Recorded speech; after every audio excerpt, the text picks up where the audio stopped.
할렐루야. 우리는 계속해서 이 성막이 만들어지고 있는 그런 장면들을 살펴보고 있습니다. 하나님께서는 이 부살렐과 오홀리압을 통하여 성막을 만드셨고, 이들이 성막의 기구뿐만 아니라 제사장의 옷들도 만들도록 하셨습니다. 바로 오늘 본문이 그러한 내용입니다. 하나님, 오늘 우리가 이 내용들을 보면서 제사장에 관한 복장들을 한번 살펴보기를 소망합니다. 먼저 오늘 우리에게 주시는 하나님의 말씀은 출애굽기 39장 22절에서 31절의 말씀입니다. 구약성경 143면에 있습니다. 다 찾으셨으면 함께 읽겠습니다. 그가 에봇 받침 긴 옷을 전부 청색으로 짜서 만들되 그 옷에 두 어깨 사이에 구멍을 내고 갑옷 깃같이 그 구멍 주위에 깃을 짜서 찢어지지 않게 하고 청색, 자색, 홍색 실과 가는 배실로 그 옷 가장자리에 석류를 수놓고 순금으로 방울을 만들어 그 옷 가장자리로 돌아가며 석류 사이사이에 달되 방울과 석류를 서로 간격을 두고 번갈아 그 옷 가장자리로 돌아가며 달았으니 여호와께서 모세에게 명령하신 대로 하였더라. 그들이 또 직조한 가는 배로 아론과 그의 아들들을 위하여 속옷을 찢고 세마포로 두건을 찢고 세마포로 빛난 관을 만들고 가는 배 실로 짜서 세마포 속바지들을 만들고 가는 배 실과 청색, 자색, 홍색 실로 수놓아 띠를 만들었으니 여호와께서 모세에게 명령하신 대로 하였더라.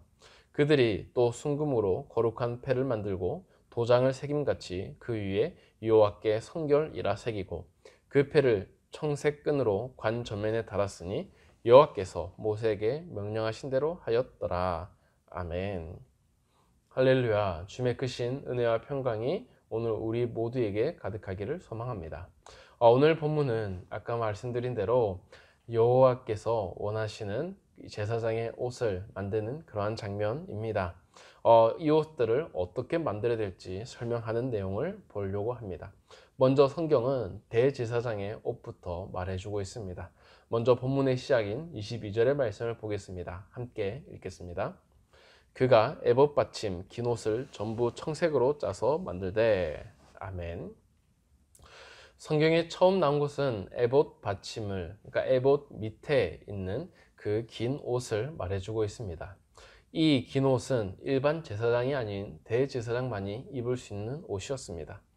이 옷은 소매가 없었기 때문에 어깨부터 다리까지, 그리고 청색 바탕으로 되었다라고 성경은 말해주고 있습니다. 그래서 누군가가 멀리서 제사장을 보았는데 그 제사장의 옷에 이 푸른색, 청색이 띈다면 그가 대제사장임을 알 수 있었습니다. 이 청색은 거룩함을 나타내는 상징입니다. 보통 하늘에 파란색을 물들여 놓음으로써 하나님의 대제사장임을 그는 알 수 있었던 것입니다. 그리고 이 긴 옷의 밑부분에 특이한 것이 있었는데요. 청색, 자색, 홍색 실로 수놓은 석류와 이 금방울을 번갈아 가면서 이제 달아두었던 것입니다. 석류는 팔레스타인 지역에 나오는 이 열매이고 풍부함의 상징이기도 했습니다. 제사장은 금방울을 달아둠으로써 자신이 이동하는 소리를 주변 사람이 들을 수 있도록 해 주었습니다. 사람들은 대제사장이 지성소 안에서 있을 때에 소리를 밖에서 들을 수도 있었고, 또한 하나님 앞에서 이 대제사장이 이동하는 것을 알리는 그런 소리이기도 했습니다. 이제 성경은 대제사장뿐만 아니라 일반 제사장도 같이 입는 그런 공통된 옷을 설명해 주고 있습니다. 다 함께 27절과 28절의 말씀을 보겠습니다. 함께 읽겠습니다. 그들이 또 직조한 가는 배로 아론과 그의 아들을 위하여 속옷을 찢고 세마포로 두건을 찢고 세마포로 빛난 관을 만들고 가는 배실로 짜서 그 세마포 속바지들을 만들고. 아멘.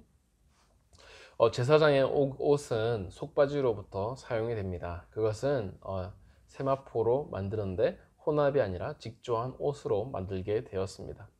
그들은 제사장 사역을 하면서 부적절한 노출을 가리도록 그들은 속바지를 입었습니다. 그리고 그 위에는 이제 속옷을 입게 되었는데요. 이 속옷 역시 세마포로 만들어졌습니다. 그 길이가 발목과 손등까지 오는 굉장히 긴 통으로 되어 있는 옷이라고 생각하면 되겠습니다. 그러면 이제 속옷 위로 29절에 보면 가는 배실과 청색, 자색, 홍색 실로 수놓은 그런 띠를 그 위에 묶도록 하였습니다. 여기서 세마포로 된 두건을 쓰면 바로 일반 제사장의 옷이라고 우리는 생각해 볼 수가 있습니다. 부살렐과 오홀리압은 바로 이런 제사장의 옷들을 하나하나씩 만들었습니다. 그리고 대제사장을 나타내는 그 파란색 에봇 겉받침 옷도 만들었습니다. 그러면서 이들은 마지막으로 한 가지를 더 만들었다라고 성경은 말해주고 있습니다. 다 함께 30절 그리고 31절의 말씀을 보겠습니다. 함께 읽겠습니다.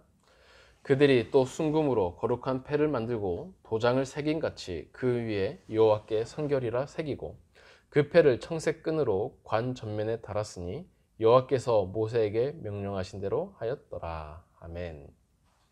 하나님은 대제사장 머리 위에 순금으로 만든 패를 하나 달도록 하셨습니다. 그리고 그 순금으로 패는 아까 말했던 청색 끈을 달아서 이 머리에 묶도록 하였습니다.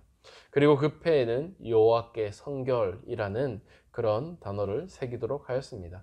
대제사장은 매일마다 이 패를 달면서 하나님 앞에 성결해야 되는 자신의 직분을 기억하고 다짐했습니다. 또한 대제사장의 직분이 하나님 앞에 성결한 직분임을 다른 사람들에게 보여주기도 했던 것입니다. 사랑하는 성도 여러분, 오늘 본문을 보자면 제사장은 거룩함을 나타내는 이 파란색 옷을 입어야 했습니다. 또한 그 패를 연결하는 이 머리띠에도 파란색 끈을 사용해야 했습니다. 대제사장은 자신의 거룩함을 사람들 앞에 나타내어야 했습니다. 왜냐하면 그가 모든 제사를 집례하기 때문입니다. 그뿐만 아닙니다. 이 제사장들은 당시에 크고 작은 일을 판단하는 그런 권리도 있었습니다. 일반 백성에게 생긴 문제들을 제사장이 판결을 내주어야 했습니다. 그러면 그 백성들은 이 제사장 판결을 보면서 하나님이 주신 판결이라고 여길 만큼 그런 순결함을 갖추어야 했다는 것입니다. 이런 성결함은 여호와 하나님이 우리 각자에게도 요구하고 계시는 바입니다. 여호와께서 성결한 것은 대제사장만 갖추어야 될 자격이 아니라 이곳에 나오는 그리고 그곳에 등장하는 모든 이스라엘 자손들이 갖추어야 할 내용입니다. 동일하게 하나님은 우리 각자에게도 그런 성결함을 요구하고 있습니다. 제사장과 대제사장이 하나님 앞에서 구별되었고 그것을 통해서 이스라엘 백성들에게 역사하셨던 것처럼 하나님을 오늘 저와 여러분을 성결하게 함을 통하여서 일반 믿지 않는 백성들과 또 우리 주변에 있는 사람들에게 구별된 모습을 보여주기 원한다는 것입니다. 우리의 모습에는 이런 하나님의 성품이 담겨져 있어야 합니다. 우리의 언행에는 하나님의 모습이 보여져야 합니다. 그리고 믿지 않는 자들에게 또한 우리의 형제와 자매들에게 하나님의 모습을 우리를 통해서 전해지어야 합니다. 이것이 바로 거룩함을 나타내는 우리의 영적 예배라고 할 수가 있겠습니다. 제사장이 그 옷을 입고 거룩해졌던 것처럼 우리도 성령 하나님이 우리 안에 계십니다. 그리고서 우리는 주님의 거룩한 성소가 되었습니다. 그 사실을 기억하시면서 우리가 살아가면서 성령 하나님과 동행하고 그분의 거룩함을 나타내는 우리의 삶이 되기를, 그런 오늘 하루가 되기를 간절히 소망합니다. 그러한 마음으로 다음 세 가지를 위해 기도했으면 좋겠습니다. 첫째는 하나님 앞에서 헌신된 삶을 살아가도록 기도하시고, 이어서 우리를 구원하신 하나님의 은혜에 감격하는 감사하는 그런 삶을 살도록 기도하시고, 세 번째로 교회 건축 가운데에 하나님의 손길이 임하도록 기도했으면 좋겠습니다. 이 시간 제가 마무리 기도하겠습니다. 살아계신 하나님 아버지, 오늘 하루를 주심을 감사드립니다. 오늘 말씀을 보면 제사장은 하나님 앞에 거룩하게 구별이 되어야 했습니다. 그들은 일반 백성들이 입는 옷이 아니라 하나님 앞에 성결함을 나타내는 옷을 입어야 했습니다. 주님, 우리에게도 그러한 부르심을 하고 계십니다. 우리가 하나님 앞에서 각자를 돌보고 사람들 앞에 구별된 모습으로 살아가게 하여 주시옵소서. 우리의 성결함과 순결함으로 세상 사람들에게 하나님을 나타나게 하여 주시고, 또한 우리를 통하여서 하나님의 거룩하심이 세상에 전해지게 하여 주시옵소서. 오늘 우리의 언행과 그리고 오늘 우리의 생각과 우리의 가치관 가운데 함께 하여 주셔서 우리가 다른 사람에게 드러내는 것 하나하나가 하나님의 기뻐하시는 모습과 원하시는 모습이 담겨져 있게 하여 주시옵소서. 하나님, 오늘 함께 하실 걸 믿사오며 예수의 이름으로 기도드립니다. 아멘.